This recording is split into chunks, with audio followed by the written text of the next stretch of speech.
Mark, for you, can you talk about what stands out to you with Ohio State on film? Yeah, very long, very athletic, very fast football team, especially offensively. What about JT Barrett? What skill set does he bring that maybe is different than McSorley or different than Forrest in the last couple weeks? Experience. Seems like he's been there forever. He's been there longer than I've been here, and it shows on film. He's very comfortable in the offense and game manager, doesn't make a lot of mistakes. So you can tell he's played a lot of football. How surprising was it then to see last week that he had those interceptions? I mean, some were good plays. Yeah, they were. Yeah, you have those days sometimes. Everybody has them. So, but he's a good football player. He's a really good football player.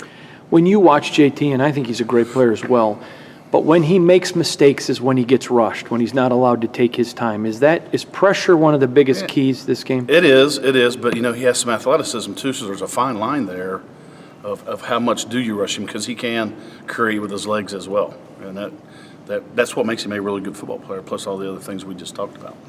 For you guys as a defensive line, you guys have been great at stopping the run, and the last couple of weeks the pressure's kind of backed off a little bit. I mean, is some of that the adjustments the other teams are making with what you did earlier in the year, or is that just on the pressure side? Well, it goes back to, you look at the quarterback we faced last week. He can create with his legs, so you have to have a controlled rush. You can't just cut it loose, or they're going to hurt you.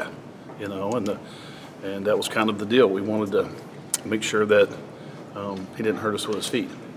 And so when you go into a game type like that, it's going to be hard to get pressure. It is, So each game presents a different challenge or another opportunity, and we go by it that way each week.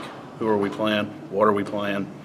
Can we cut it loose? Do we have to keep him in the pocket? Those kind of things. A similar sort of challenge, though, this week with Barrett, right, in the way he can run the ball. Yes, correct. Yep, he can throw it and run it, So that's what makes him a really good football player.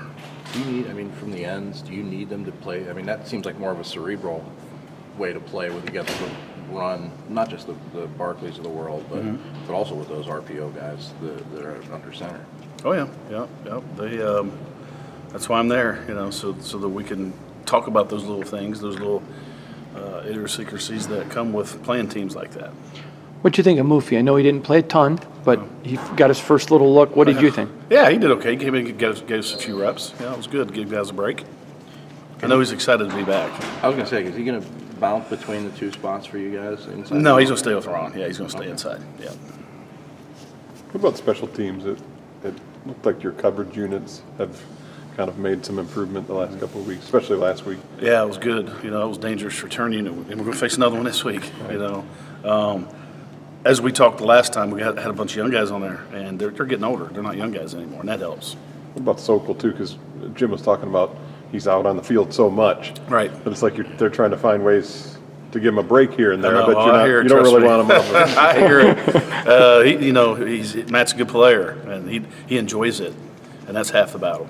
Do you think that was your best special teams performance of the season, just considering 2 for 2 on field goals, how dangerous they were both in punt and kick returns, and Brett puts 3 in the end zone, and there's that short hopper with Matt getting the tackle. That was, pretty much negated the return game. Yeah, it really did. Yeah, it probably was. Yeah, now that you say that, it probably was. Looking back. You talked about Mufasa inside. Obviously you got the outside guys, but with Mike getting banged up last week, Gerald not playing. Right. Is that putting extra pressure on your outside guys with them rotating in there? Well, yeah. I don't know that puts any added pressure.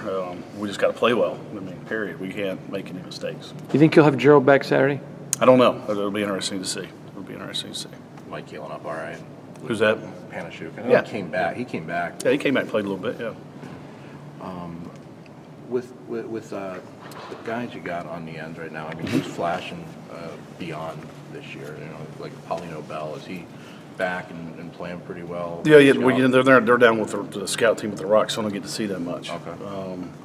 So I really can't answer that because the young offense guys are up with us doing the scout team, so I don't get to see those guys much.